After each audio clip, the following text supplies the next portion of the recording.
हाँ जी दोस्तों, कैसे हो? तो आपका एक बार फिर से पीवी क्लासेस में स्वागत है। उम्मीद है आप शानदार, जानदार और जबरदस्त होंगे और तैयारी भी बहुत शानदार चल रही होगी। पहले से है ना, मैं आपको बता देती हूँ आज आपका केवीएस एनवीएस का जो रिजल्ट है केवीएस का वो भी आ गया है, ठीक है?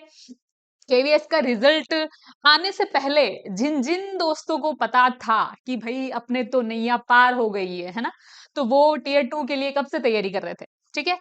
लेकिन जिनको थोड़ा द्वंद की स्थिति में थी कि मैम थोड़ा पॉइंट में इधर रह रहे हैं या उधर रह रहे हैं, नैया डूब सकती है, तैर सकती है, पता नहीं है, तो फिर अगर पास होंगे है ना, तभी हम तो भाई आगे के लिए पढ़ेंगे, बाकी नहीं पढ़ेंगे, है ना? तो उनको भी आज क्लियर हो गया होगा, है ना? रिजल्ट आ गया है, तो आप देख लो साइड पे जाके, है ना? जिनका हो गया है, तो सबसे पहली बात कॉन्ग्रेचुलेशन उनको, ठीक है? दूसरी बात ये है कि स्ट्रेस बिल्कुल नहीं लेना है कि यार दिन रहे हैं अब 27, 28, 29 को पेपर है आपके, ठीक है? कितना लगभग 1 महीना भी नहीं बचा है। होली के 2-3 दिन निकाल दो, कितने 25 दिन लगभग बच रहे हैं, ठीक है? तो यार जो पहले से तैयारी कर रहे थे और हम तो अब शुरू करेंगे तैयारी तो बहुत पीछे रह जाएँगे, है ना? तो बिल्कुल भी ऐसे डिप्रेशन में नहीं जाना है, नेगेटिव नहीं होना है अपने लिए। वो जो कहानी सुनी है ना आपने कछुआ, है ना? और खरगोश की चाल, ठीक है? तो कछुआ धीरे-धीरे चल रहा था, वो पहुँच जाता है लेकिन खरगोश बीच में सो जाता है ना? ये चीज़ पता है? लेकिन मैं बता रही हूँ आगे की कहानी, है ना? ऐसा कुछ नहीं है, कछुआ भी पहुँचता है, खरगोश भी पहुँच ही जाता है, लेकिन खरगोश थोड़ा दौड़ के पहुँच रहा है, ठीक है? अपने को इस कहानी को मॉडिफाई करके, ये जो अपना दिमाग है ना, साइकोलॉजी पढ़ेंगे अभी अपन, है ना? तो ये दिमाग एक मशीन है, इसको जो-जो हिंट देंगे ना, वो वैसे काम करेगा। तो आपने को क्या सोचना है इस कहानी को ऐसे कि खरगोश कम टाइम में भी सीमाएँ तय करेगा, है ना? जितनी दूरी है जिसने कछुए ने करी है, तो अब क्या करेंगे एग्ज़ाम से पहले इतनी स्पीड से भई अपन भी तैयारी करेंगे। तो बिल्कुल नेगेटिव नहीं होना है कि खरगोश की स्पीड से सब कुछ चीज़ें कवर करेंगे। दूसरी बात है कि एग्ज़ाम ऑप्शनल भी है और सब्जेक्टिव भी है, लिखना भी है। लेकिन आपके हाथ में ये है ना कि 60 नंबर के जो क्वेश्चन है, वो तो 60 नंबर के ऑप्शनल है ना, उनमें तो भई आपको कोई दिक्कत नहीं होनी चाहिए मेरे हिसाब से, ठीक है? 1/4 ही नेगेटिव मार्किंग है। बाकी के जो 10 नंबर के जो क्वेश्चन है ना? सॉरी 10 जो क्वेश्चन है 40 नंबर के, उनमें आपको थोड़ा लिखने का काम है, तो वहाँ पर आपके जो शब्दों की जो रचनात्मकता है ना? लिख-लिख के आंसर याद करना, जैसे अपन आरएस वगैरह, आईएएस वगैरह जो सिविल अधिकारी की जॉब होती है, उस प्रकार का, ठीक है? तो उस वे में भी आपको पढ़ाएँगे, है ना? तो पहली बात तो ये है कि आपका जो है ना रिज़ल्ट आ चुका है, तो रिज़ल्ट देख सकते हैं आप। हमारे जो एक स्टूडेंट है, ठीक है? उन्होंने उनका सिलेक्शन हुआ है, उन्होंने हमें जस्ट अभी रिजल्ट भेजा है, तो आपका जो अगर रिजल्ट आ गया है तो केवीएस की जो अम, साइट है, वेबसाइट पे जाके आप देख सकते हैं इस प्रकार से आपका रिजल्ट आएगा। ये दे रखा होगा, ये हमारे स्टूडेंट का नाम है, ठीक है? और यहाँ पर जो नंबर दे रखे हैं 143 है ना? तो उनके प्राप्त हुए हैं और रिजल्ट अगर आप सेलेक्ट हुए हैं टियर 2 के लिए, तो ये चीज़ दे रखी है कि शॉर्ट लिस्टेड फॉर टियर 2, ठीक है? तो ये जिन-जिन भी दोस्तों के लिखा हुआ है, जिन भी बच्चों के लिखा हुआ है, तो उनको बहुत-बहुत बधाई हो, है ना? तो अब और दूसरी चीज़ ये है कि ऐसे नहीं है कि होली भई होली मनाने में रह गए और फिर आगे कुछ ही नहीं, ठीक है? तो ये चीज़ ध्यान रखनी है कि आप दोबारा तैयारी पढ़ाई शुरू कर दो। अब यहाँ पे जो चीज़ है अपने को मैंने बताया कि एग्ज़ाम की जो है डेट, यहाँ पर देखो 28 मार्च, 27 मार्च और 29 मार्च, 30 मार्च आगे भी है तारीख, ठीक है? अपने को क्या कर रहे हैं, एक तो अपन कर रहे हैं टीजीटी के लिए, ट्रेंड ग्रेजुएट टीचर, ठीक है? दूसरी चीज़ है प्राइमरी टीचर, पीआरटी जो कि स्पेशल एजुकेटर, ठीक है? अपन इन दोनों के लिए जो है सिलेबस पढ़ रहे हैं, ठीक है? मैं पढ़ाऊँगी आपको साइकोलॉजी का सिलेबस, बाकी तो पंकज सर करवा रहे हैं, मैं आपको साइकोलॉजी का जितने जैसे कि टॉपिक है, मेन में जो है बुद्धि है, मूल्यांकन है, अधिगम है ना? विकास वृद्धि है, मानव विकास वृद्धि है, ये सारे जो टॉपिक है ये अपन क्लियर करें मतलब अपन कवर करेंगे, ठीक है? अपने को इधर देख लो, अपनी जो डेट जा रही है, एक तो 28 तारीख को जा रही है ना? और एक पीआरटी वाली 29 तारीख को। इन दोनों डेट को ध्यान में रखते हुए अपन कर रहे हैं तैयारी, ठीक है? तो ये आपको रिजल्ट देख लेना है ऐसे, ठीक है? इसके बाद जो मैं बात करूँ तो अपना जो है पीवी क्लासेस, पीवी क्लासेस की आपको वेबसाइट के बारे में बता देती हूँ मैं, ठीक है? जितने भी स्टूडेंट है, जो भी स्टूडेंट है, जो भी तैयारी कर रहे हैं केवीएस की, यही है कि भई फीस बहुत महंगी है मैम, कैसे परचेस करें, समझ नहीं आ रहा, और ऊपर से अब टाइम भी कम रह गया है, यूट्यूब पे तो कोई नहीं पढ़ा रहा है मैम, कैसे करें तैयारी। ठीक है, तो यूट्यूब पे बिल्कुल पीवी क्लासेस की तरफ से आपको सारी क्लासेस आपको यूट्यूब पे, वैसे तो कुछ क्लासेस यूट्यूब पे अवेलेबल होगी, इसके अलावा पीवी क्लासेस के जितने भी नोट्स हैं, ठीक है, क्लासेस हैं, इसके साथ जितने भी टेस्ट हैं, हैंड रिटन जो भी नोट्स हैं, है ना, ये सारे कुछ अवेलेबल हैं हमारी जो पीवी क्लासेस की जो वेबसाइट है, आप गूगल पे जाके सर्च करिएगा, उसमें ऑल एग्जाम्स पे जाएंगे आप। ठीक है, ऑल एग्जाम्स के लिए पीवी क्लासेस राजस्थान के सारे एग्जाम्स के लिए भी तैयारी करवाता है और सेंट्रल के लिए भी तैयारी कराता है। तो आपको क्या केवीएस के लिए करनी है तैयारी, तो सेंट्रल लेवल एग्जाम में केवीएस एनवीएस टीयर 2, ठीक है, जहां जाना है आपको। इसमें अगर आप जाएंगे तो आपको पता चलेगा कि ये फ्री प्रीव्यू, ठीक है, और ये भी फ्री प्रीव्यू। आपको किसके लिए करना है, स्पेशल एजुकेटर कंप्लीट कोर्स है, ये सारी कुछ चीजें हैं, इसमें आप जाके देखेंगे तो ये फ्री दे रखा है, वैलिडिटी 365 दिन के लिए। ठीक है,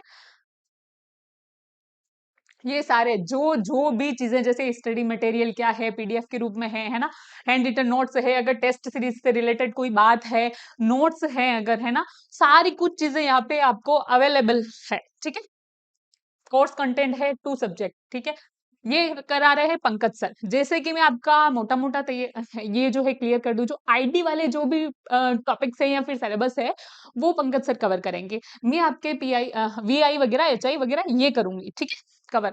तो ये जो पंकज सर की क्लासेस हैं, ठीक है, यहाँ पर आप जाके क्लिक करेंगे तो आप देख सकते हैं प्ले, यहाँ पर पंकज सर की क्लासेस है। ठीक है, ये क्लास आ गई आपके यूट्यूब की। ठीक है, और इसके नीचे ही जो भी सर ने पढ़ाया वो इसके नीचे नोट्स के रूप में दे रखी है आपको चीजें।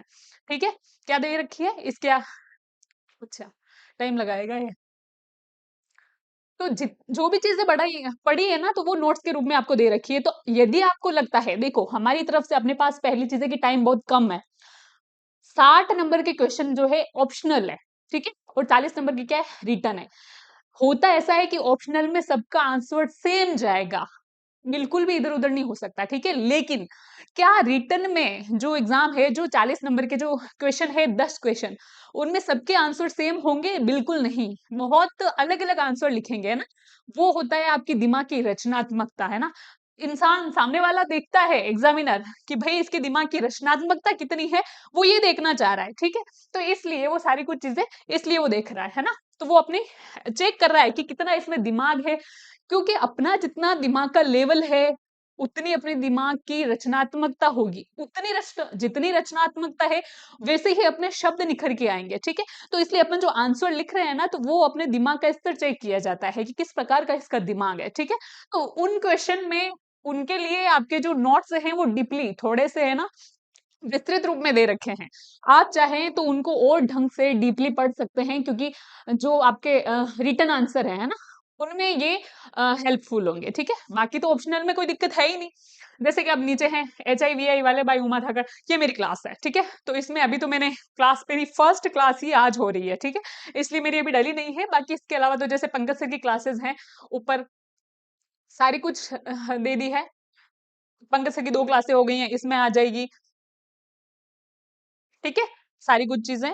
इसके अलावा आपको, अच्छा, एक दूसरी बात मैं आपको क्लियर कर दूं कि अगर आपको नोट्स चाहिए, है ना, तो नोट्स पे क्लिक करके आप नीचे यहाँ पर, ठीक है, 1 कोर्स 1 नोट्स, ठीक है, जितने भी आपके जो पढ़ाए हुए हैं यहाँ पर मिल जाएंगे, हैंडमेड नोट्स मिल जाएंगे, बुक्स वाले मिल जाएंगे, एनसीईआरटी वाले मिल जाएंगे, आपको जैसे पढ़ने हैं वो नोट्स अवेलेबल हैं। ध्यान रखना, मैं यही बोलूंगी कि भागना नहीं है। मैं एनसीईआरटी वाला भी पढ़ लूंगा मैम, मैं आपने जो हाथ से बना रखे नोट्स वो भी पढ़ लूंगा, और मैम मैं बुक वाला भी पढ़ लूंगा किसी की।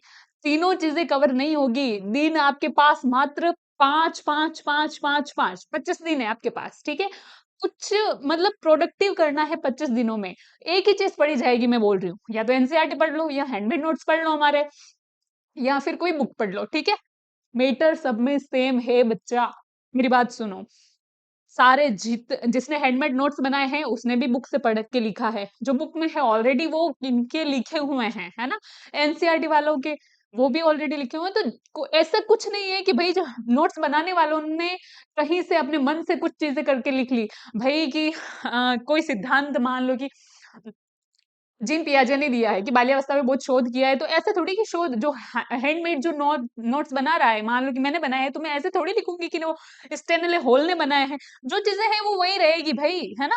तो आपको उस चीजों पे नहीं जाना है, आपको जो चीज अवेलेबल हो रही है, आपको जो जिसकी भाषा, सबसे बेस्ट बात बताती हूँ, कोई नहीं बताता है, आपको जिसकी भाषा इजी लग रही है ना, आपको किसी के नोट्स की भाषा इजी लग रही है, आपके समझ आ रही है, आपका दिमाग पकड़ रहा है कि नहीं यार ये बहुत ईजी है, वो पढ़ लो। आपको लग रहा है नहीं एनसीईआरटी सबसे इजी है, वो पढ़ लो, ठीक है। नहीं आपको यूं लग रहा है कि नहीं नहीं नहीं, मैं तो मेरे ऐसे किसी की बुक्स पढ़ रहा हूँ, तो जो आपके समझ में आ रहा है, मैं नहीं बोल रही हूँ कि पीवी क्लासेस ही पढ़ो आप, है ना, जो आपके समझ आ रहा है वो पढ़ो, लेकिन एक्सप्लेनेशन 25 दिन में यूट्यूब पे कोई क्लासेस नहीं है, है ना। और बहुत सारे जो हमारे पास जो आई है बच्चों की रिक्वेस्ट है कि मैम प्लीज, है ना, थोड़ी चीजें हम अफोर्डेबल जो चीज होती है ना उसमें करो, क्योंकि इतनी कोई फीस होती नहीं है इसकी, तो हम कैसे करें, नहीं कर पा रहे, तो आप कुछ करो। तो फिर सर ने बोला कि ठीक है अपन करके देखते हैं। इसलिए आपको ये चीज है। दूसरी चीज, आपको यदि पीवी क्लासेस में आप जाओगे, तो ये तो मेरी प्रोफाइल, ठीक है, मैंने तो ये किसी बच्चे की है तो वो लॉगिन कर रखा है, नहीं तो यहाँ पर आपको लॉगिन वगैरह की चीजें पहले रजिस्टर करोगे फिर लॉगिन करोगे, ठीक है। तो रजिस्ट्रेशन आपके नाम लिखना होगा, नंबर, मोबाइल नंबर चाहिए होंगे, और इसके अलावा जो क्रिएट पासवर्ड करके आपको लॉगिन करना है। लॉगिन होने के बाद आपको माई प्रोफाइल दिखाएगा, और माई प्रोफाइल में जाके आपको इधर माई कोर्स, जो आपने कोर्स परचेस कर लिया है, माई कोर्स पे जाके ये चीजें हैं कि यहाँ पर पूरा सिलेबस आपका आ जाएगा एज इट इज के। बात करूं अगर मैंने ये आपको बता चुकी हूँ कि जितने भी चीजें हैं, जैसे हैंडमेड नोट्स हैं, टेस्ट जो है, टॉपिक वाइज टेस्ट है, सारी चीजें यहाँ पर अवेलेबल है, ठीक है। इसके बाद अगर मैं बात करूं हमारे टेलीग्राम चैनल की, ठीक है, तो ये तो है पीवी क्लासेस का मेन चैनल, ठीक है। पीवी क्लासेस, इस पे जो मुख्य जानकारियां होती है, जैसे कि राजस्थान सरकार से संबंधित, केंद्र सरकार से संबंधित जितने भी एग्जाम्स की रिलेटेड जो नोटिफिकेशन जरूरी होते हैं बच्चों के लिए, वो यहाँ पर दिए जाते हैं, ठीक है। आप इसको ज्वाइन कर सकते हैं। इसके बाद जो है पीवी क्लासेस का एक अलग चैनल है, इसमें क्या स्टूडेंट्स के जो डाउट होते हैं कि प्रत्यक्ष रूप से टीचर से कैसे बात कर सके, बहुत बार रह जाता है ना कि टीचर तो पढ़ा के चला जाता है ना। पानी पी लो।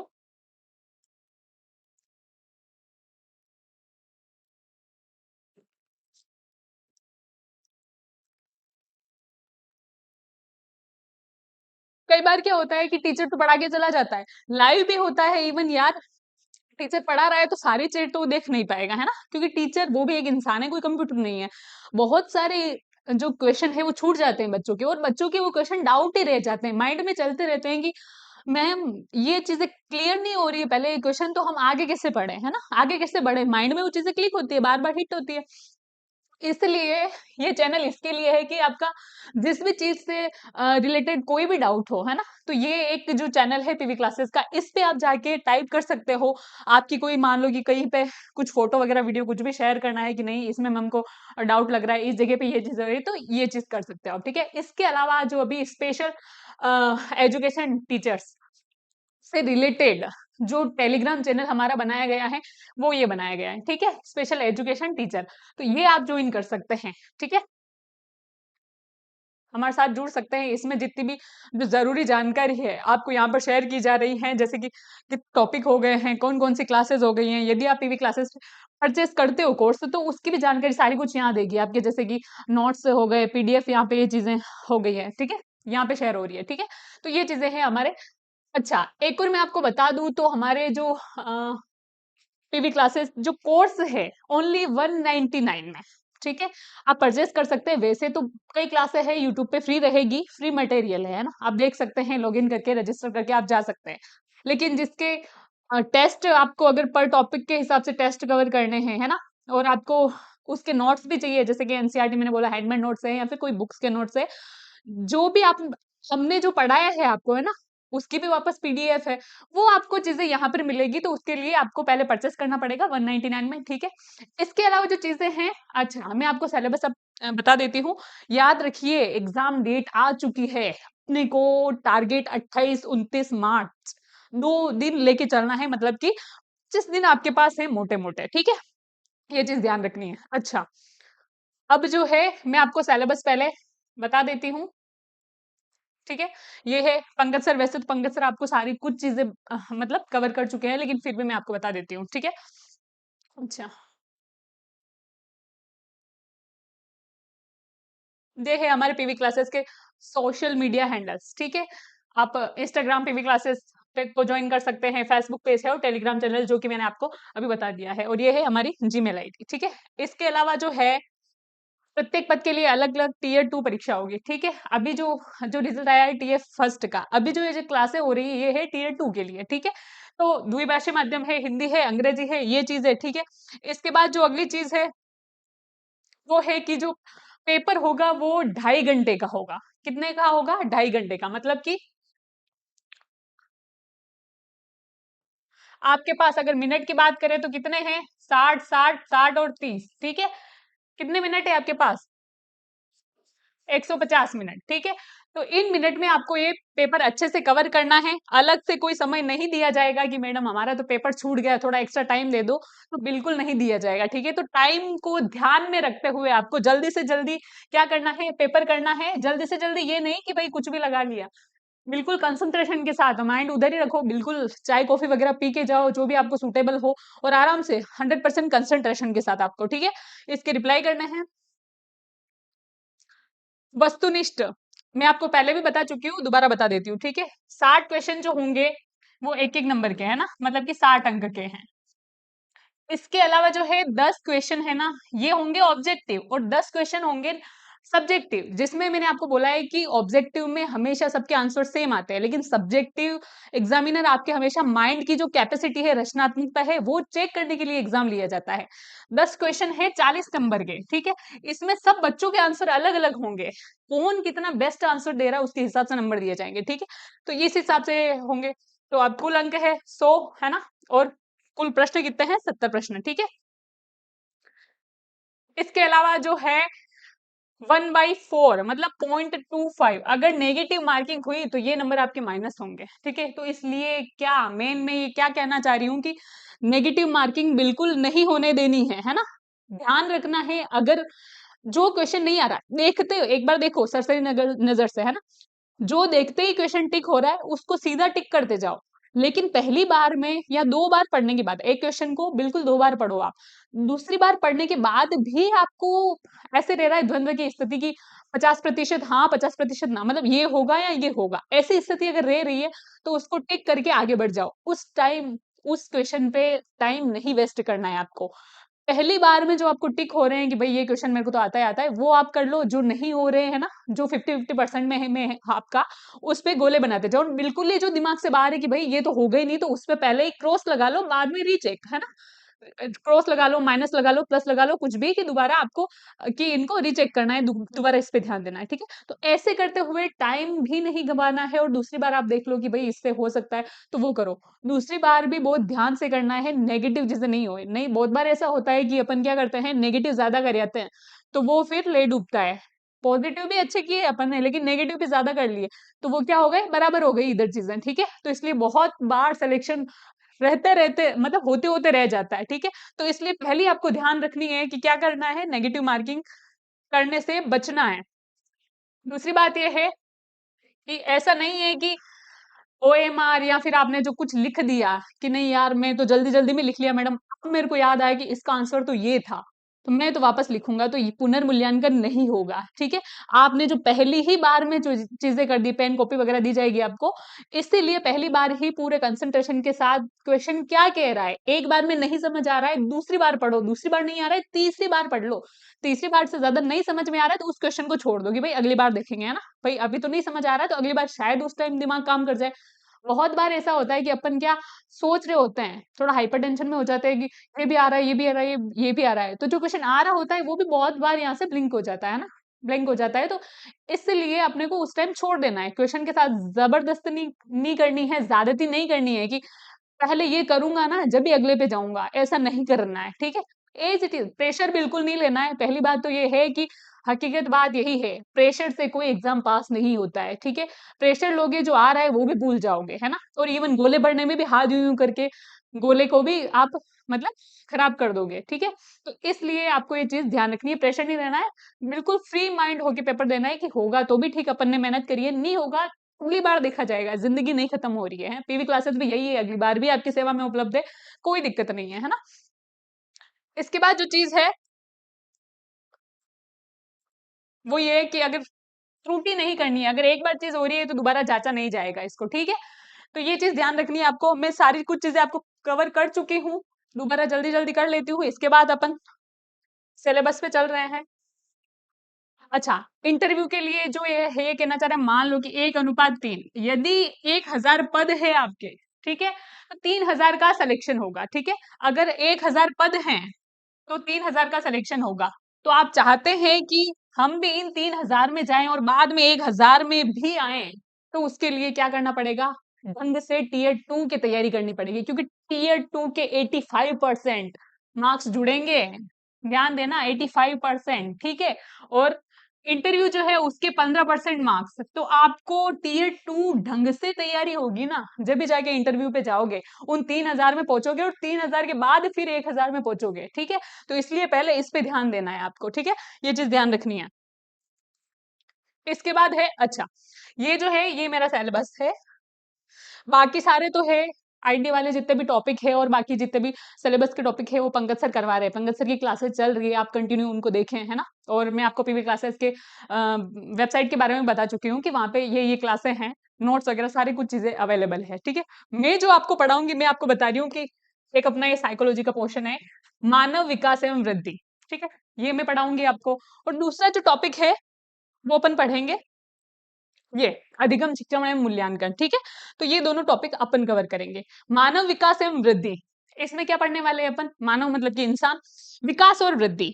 सामान्यतः अपन पढ़ते हैं कि बहुत सारे लोग तो ऐसे समझते हैं विकास और वृद्धि में क्या फर्क है। बहुत सारी चीजें होती है, वृद्धि एक मात्रात्मक प्रक्रिया है, विकास एक गुणात्मक प्रक्रिया है, ठीक है। इसी के साथ अगर पढ़ें तो अपन,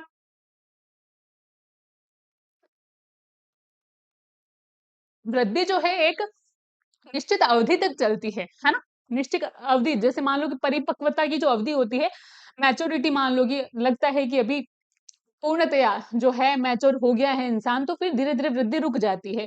लेकिन विकास जीवन पर्यंत निरंतर लगातार चलने वाली प्रक्रिया है, जब तक है जान, है ना, जब तक ये शरीर है तब तक विकास होता रहेगा। विकास मतलब पॉजिटिव वे में भी हो सकता है, नेगेटिव वे में, मतलब विकास में वृद्धि भी हो सकती है और ह्रास भी हो सकता है। ह्रास मतलब ये वाला ह्रास, है ना, मतलब कि कमी भी हो सकती है। आप ये बोलोगे कि विकास में कमी कैसे हो रही, तो विकास ये चीजें हैं, जैसे कि वृद्धि में अपन शारीरिक आकार को देखते हैं, लंबाई है ना, वजन बढ़ गया, ये चीजें अपन क्या शारीरिक आकार में देखते हैं कि वृद्धि हो रही है इंसान में। विकास में होता है कि व्यक्ति की क्षमताओं में वृद्धि हो रही है, उसके कौशल में जो है विकास हो रहा है। दिमाग, जैसे कि आप पहले अलग भाषा जानते थे, आप जहां पर मान लो आप एक बच्चे का जन्म होता है, वो मातृभाषा जानता है, लेकिन जैसे जैसे वो बड़ा हो रहा है, विकास का मतलब ये है कि उसने फ्रेंच लैंग्वेज सीख ली, वो उसे हिंदी आती है, उसे अंग्रेजी आती है, उसकी हिंदी और अंग्रेजी की भी जो पारिभाषिक शब्दावली है वो इतनी मतलब लेवल की है कि पहले आ, वो कोई अलग शब्द यूज करता था, अब वो पारिभाषिक शब्दावली के पर्यायवाची शब्द यूज करता है बोलने के तौर पे ही। तो शब्दों का अलग अलग वजन होता है ना। मैं आपको जैसे कि मैं आपको कह रही हूँ कि उसने आपकी हंसी उड़ाई या उसने आपका मजाक उड़ाया, लेकिन मैं कह रही हूं कि उसने आपकी आलोचना की है, उसने आप पर व्यंग्य किया है। बात तो वो की वही, मजाक का अर्थ भी वही है, हंसी का अर्थ भी वही है, आलोचना का अर्थ भी वही है और व्यंग्य का अर्थ भी वही है।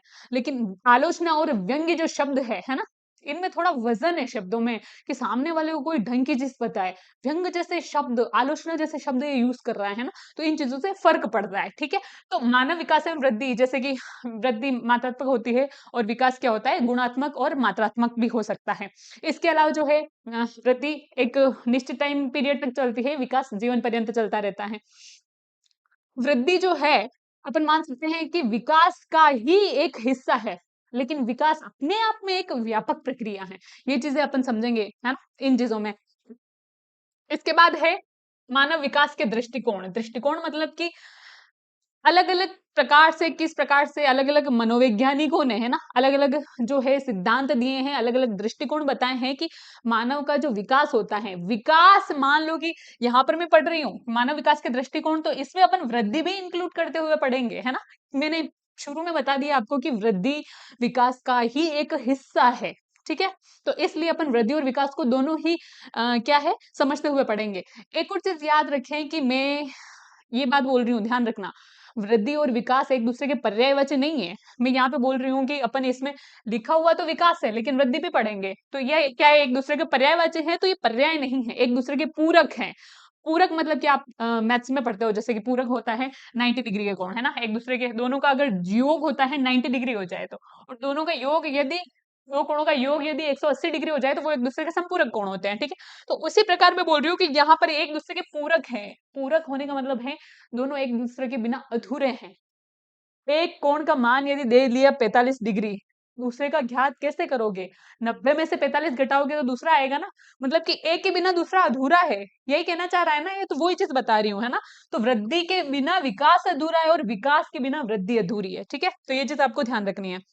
विकास के सैद्धांतिक दृष्टिकोण जो कि मैं आपको बता चुकी हूँ कि अलग अलग कई मनोवैज्ञानिकों ने, है ना, जिसमें अपन साधारणतः जो है वो अमेरिका के जो मनोवैज्ञानिक है उनके बारे में ज्यादा दिया हुआ है। कोई भी आप नाम ले लो, जीन पियाजे ले लो, स्टेनले होल ले लो, आप हरलोग ले लो, है ना, आप थॉर्नडाइक ले लो, है ना, सारे के सारे मोस्टली अपन जो किंग ले लो आप, है ना, जुंग ले लो आप, सारे जो है मोस्टली अमेरिकी जो है वो मनोवैज्ञानिक है, ठीक है।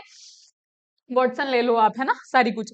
इसके बाद है प्रारंभिक वर्ष, जन्म से 8 वर्ष। अच्छा, बाकी तो अलग अलग मनोविज्ञानी के अनुसार अलग अलग अपन चीजें पढ़ेंगे कि इतनी एज से इतनी एज तक ये अवस्था होती है, लेकिन मुख्य तौर पे ऑल मतलब ऑल ओवर मानी जाती हैं 4 अवस्थाएं, ठीक है। शेषवावस्था, बाल्यावस्था, है ना, बाल्यावस्था में भी दो है, पूर्व बाल्यावस्था, उत्तर बाल्यावस्था, और इसके बाद है किशोरावस्था।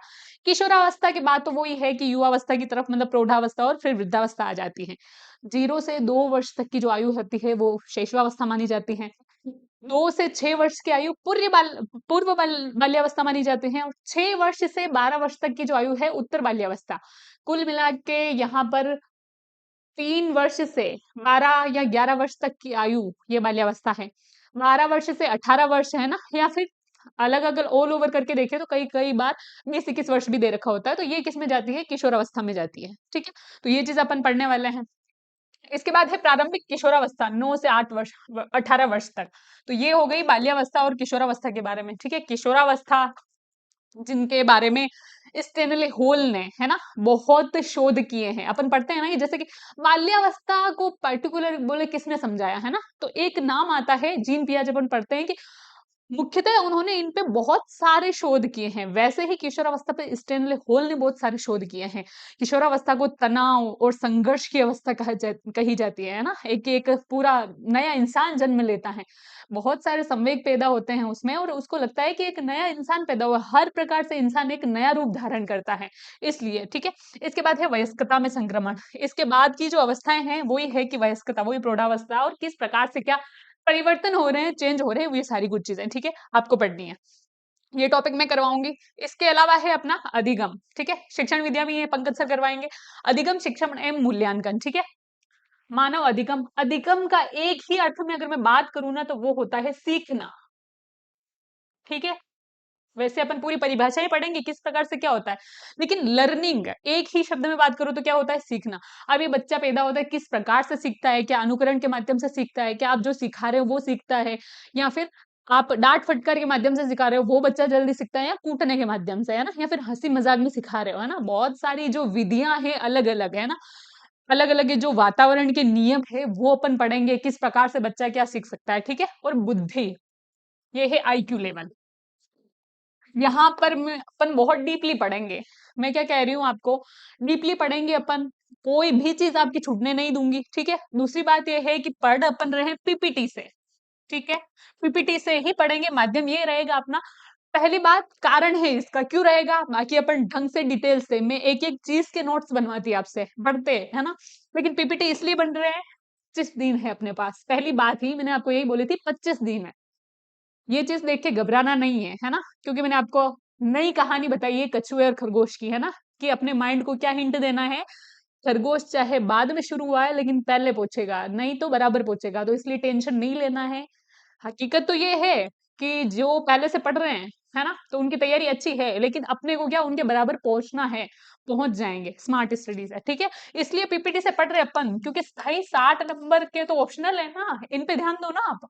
इसमें तो मान लो आप सब्जेक्टिव वे में भी लिख रहे हो, आपकी दिमाग की रचनात्मकता कितनी है, आप 40 में से 30 ले आओगे, 60 क्वेश्चन तो कहीं नहीं गए ना, 60 नंबर तो, ठीक है। तो इसलिए अपन इनको जोड़ देंगे, ठीक है। बाकी 40 में से 30% तो हमारी तरफ से है कि क्या करवाना है, लेकिन जो 10 नंबर के हैं वो आपको, ये आपके दिमाग की रचनात्मकता तय करेगी, ठीक है, इसमें हम कुछ नहीं कर सकते। तो ये पीपीटी इसलिए करवा रहे हैं।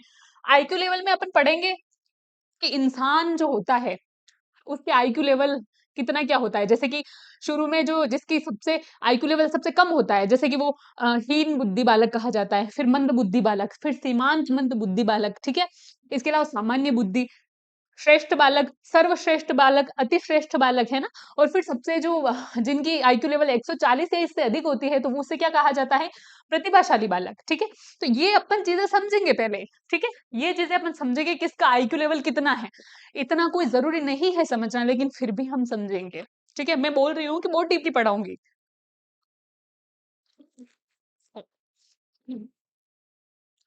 पढ़ किसके लिए रहे हैं, पीआरटी और टीजीटी के लिए, है ना, केवीएस के लिए। लेकिन इन टॉपिक को मैं करवाऊंगी, ये आपके आरएस की तैयारी कर रहे हो, उसमें साइकोलॉजी आती है, उसमें आपका काम बन सकता है। First grade, second grade, third grade, level first, level second, है ना, उनमें आप काम ले सकते हो। इतना डीपली पढ़ाऊंगी। यदि कोई साइकोलॉजी से मास्टर कर रहा है ना, वो भी यहीं से पढ़ सकता है, उनके लिए भी करवा रही हूँ सारी कुछ चीजें एज इट इज डीपली, मतलब ये जो टॉपिक करवा रही हूँ ये कैसे पढ़ने की फिर जरूरत नहीं है, ठीक है। इतना आईक्यू लेवल में मैंने बता दिया, ये चीज पढ़ेंगे। इसके अलावा आईक्यू लेवल में ये भी पढ़ेंगे कि किसी की क्वेश्चन तो ऐसे ही आता है भाई, सीए किसी की जो वास्तविक आयु दे रखी है, मान लो इतने साल, 14 साल, ठीक है। किसी की जो मानसिक आयु दे रखी है वो दे रखी है मान लो 14 साल 10 महीने।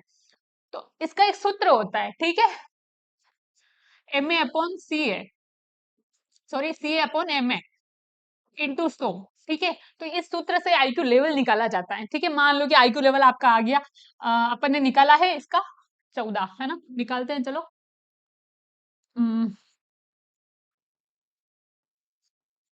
14, हाँ, 105.94, ठीक है। तो ये जो बच्चा है ये सामान्य जो श्रेणी का बच्चा है, इसका आईक्यू लेवल क्या है, सामान्य है। वो अपन पढ़ेंगे कि लगभग 0 से 20 का जो लेवल है वो क्या है, मतलब 20 से नीचे जिसका लेवल है वो है हीन बुद्धि बालक, है ना। 20 से फिर 40, 40 से फिर 80, ऐसे अपन बढ़ते जाएंगे, है ना, 60, 60 से 80 ऐसे। तो अपन सारी कुछ चीजें समझेंगे। इसके बाद है अधिगम प्रक्रिया और प्रेरणा, ठीक है। इनके बारे में समझेंगे कि अधिगम की जो प्रक्रिया है, किन किन, पहली बात तो है कि क्रमोत्तर उत्तरोत्तर किन चीजों में मतलब कैसे चलती है। दूसरी चीज है कि इसके कारक कौन कौन से हैं, इसको प्रभावित करने वाले कारक कौन कौन से हैं, किन किन चीजों से अधिगम प्रभावित होता है। मैं आपको बोल देती हूँ कि वंशानुगत चीजें और वातावरण चीजें, ये दोनों ही बराबर प्रभावित करती हैं। किसी को वंशानुगत मतलब जेनेटिक्स जिसके गुण बहुत अच्छे हैं, बहुत टैलेंटेड है, लेकिन जिसको वातावरण ही अच्छा नहीं मिला तो वो कैसे ग्रो करेगा बच्चा। अपन कह लेते हैं, ये झूठी बात है कहने की, ध्यान रखना, है ना, कि पढ़ने वाला कहीं पे भी पढ़ लेता है। कैसे पढ़ लेगा, एक बच्चे को, दो बच्चे मान लो कि जेनेटिकली बहुत परफेक्ट है ना, माइंड लेवल आईक्यू लेवल बहुत प्रतिभाशाली टाइप का है उनका। एक बच्चे को तो बहुत शानदार इन्वायरमेंट है ना, उपलब्ध हुआ है, सब कुछ अच्छे टीचर्स हैं, पेरेंटिंग उनकी अच्छी हुई है, अच्छा माहौल मिला है ना, अच्छी भाषा जहाँ पर यूज हो रही है, आपको नई नई एक्टिविटीज सीखने को मिल रही है, आपके दिमाग की जो सृजनात्मकता है, जो क्रिएटिविटी है ना, उसकी पावर आपकी बढ़ती जा रही है, कैपेसिटी बढ़ती जा रही है। और एक बच्चा है उसकी ना तो पेरेंटिंग थोड़ी ढंग की भी नहीं हुई है, क्योंकि पेरेंट्स अपने काम में बिजी हैं। दूसरा, उसको इन्वायरमेंट ही अच्छा नहीं दिया है ना, वो जो होता है ना संगति का प्रभाव, वो अच्छा नहीं दिया। आपके स्कूल का एनवायरनमेंट अच्छा नहीं है, आपके घर का एनवायरनमेंट अच्छा नहीं है, आपके साथ जो सहपाठी हैं, आपके मित्र हैं, उनका एनवायरनमेंट अच्छा नहीं है, आपका जहाँ रहते हो उनका एनवायरनमेंट अच्छा नहीं है, तो कैसे वो बच्चा उस पहले वाले बच्चे की बराबरी कर पाएगा। और फिर जब रिजल्ट आता है तो बोलते हैं कि पढ़ने वाला बच्चा कहीं पे भी बढ़ सकता है, तो ऐसा नहीं होता है। इस बच्चे को सब कुछ अवेलेबल हुआ है, इस बच्चे को कुछ भी अवेलेबल नहीं हुआ है, तो कैसे ये दोनों बराबरी कर सकते हैं। ये बच्चा अगर अपने दिमाग को जोर देकर, है ना, जोर डालकर इन इस बच्चे से, जो पहले वाला बच्चा है, उससे अगर दुगुनी मेहनत भी कर लेना, लेकिन फिर भी उसके बराबर तो नहीं पहुंच सकता। पहुंच कैसे, अगर रट के पहुंच जाएगा तो ठीक है, लेकिन क्रिएटिविटी, जितना टैलेंट, जितना कौशल इस बच्चे की क्षमताएं जितनी निखरी है, क्या इस बच्चे की निखरी है, बिल्कुल नहीं हो सकता, है ना। तो इसलिए अपन ऐसा नहीं कह सकते हैं। तो आनुवंशिक चीजें हैं और जो वातावरणिक चीजें हैं, ये दोनों ही प्रभाव डालती है हर चीज पे। आप वृद्धि की बात करो, विकास की बात करो, आप अधिगम की बात करो, है ना, तो ये सब कुछ चीजें इन पे प्रभावित होती है। तो अलग अलग कारक पढ़ेंगे, अलग अलग सिद्धांत पढ़ेंगे, ठीक है।